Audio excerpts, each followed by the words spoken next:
So like the first idea was in March, but then it was developed over a series of months. The beginning idea was just something that was going to be super short, filmed in like one day, super simple, and it turned out to be our biggest project yet, biggest cast.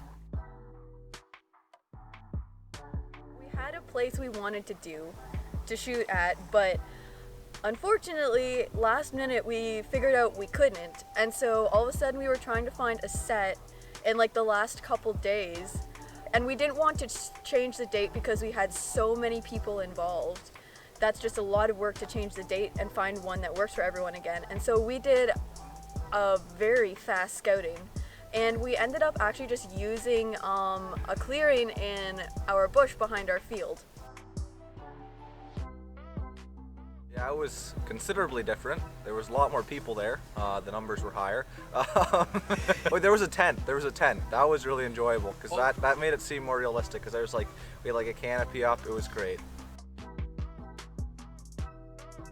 We had a choreography that we were going to put in that we literally scrapped like 5 minutes before we were going to film it. So we should have had practice or more practice if we were gonna put it in. And there are a couple other things. Originally I wanted the film to be between 3 and 5 minutes.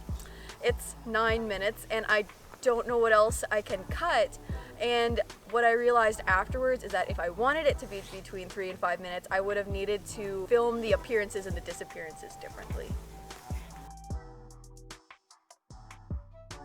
The planning was kind of interesting for that whole thing because we, the first thing I tried to do was try to use chalk dust. Now that's a little bit expensive. You can buy, I think there was 10 pounds of it for 30 bucks on Amazon, and I thought about using chalk dust because then we could get the different colors, we could get blues and reds and stuff, and I thought that'd be really dynamic and cool. But the ultimate thing was we just didn't have the budget to buy a whole ton of chalk dust. So then in the end I was looking for a cheaper option, and my parents actually suggested that I use baking soda. We had like a 5-gallon pail of baking soda, and we just kept dipping into it throughout the day and tossing for explosions because that was just a whole lot cheaper than using chalk dust.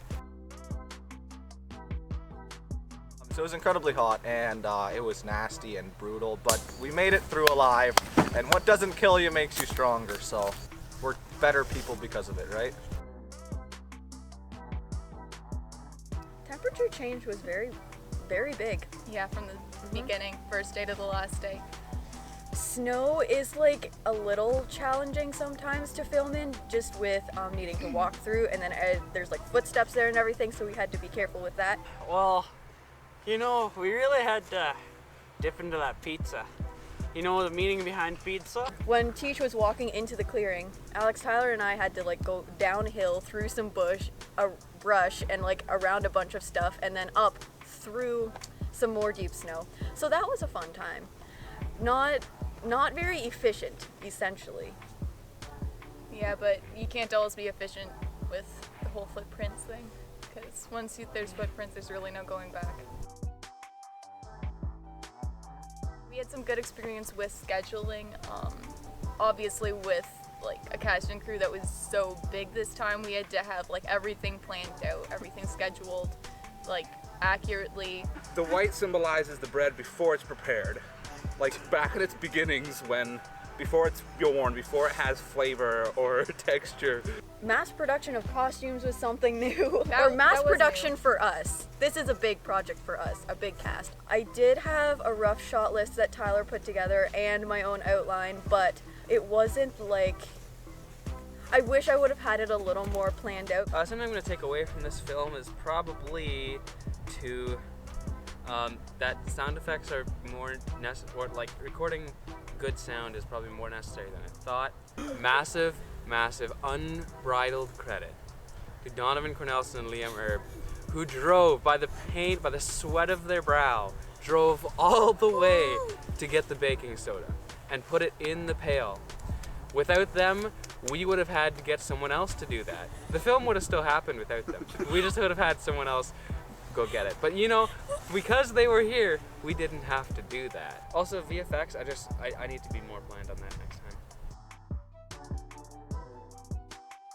We had Laura Baumann on set when we had kids and dogs, and she looked after the dogs for us. She looked after the kids for us. She was amazing. If we didn't have her, I don't think we would have been able to pull off all of that in one day. Definitely. You see, I wasn't there. You see, that's what made it hard for me. I just wasn't there to do anything. I was at home, all comfy, you know. It went a lot better than expected, actually. I think we did very well with